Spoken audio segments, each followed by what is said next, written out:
জাবের ইবনে আব্দুল্লাহ, বাবা মারা গিয়েছে, আব্দুল্লাহ দুনিয়ায় নাই। বিশ্বনবীর কাছে এসে বলে, নবী দুনিয়া থেকে আমার আব্বা বিদায় নিয়েছে। বিশ্বনবী বললেন, ইন্না লিল্লাহি ওয়া ইন্না ইলাইহি রাজিউন। জাবের বলে, নবী আপনি আমার আব্বার জানাজার ইমামতি করবেন।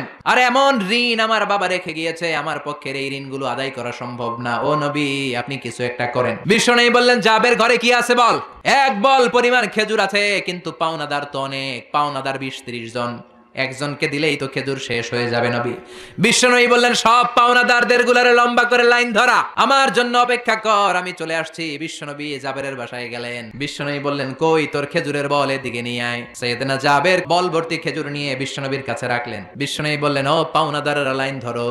বিশ্বনবী জাবেররে বললেন, ও জাবের ঘর থেকে একটা চাদর নিয়ে আয়। বিশ্বনবী চাদর দিয়ে খেজুর ভর্তি বলটাকে উপর দিয়ে ঢেকে দিলেন, আর বললেন, জাবের আমি সামনে দাঁড়িয়ে রইলাম, বিসমিল্লাহ বলে এক হাত দিয়ে খেজুর বের কর, পাওনাদারদেরকে পাওনা মিটিয়ে দে।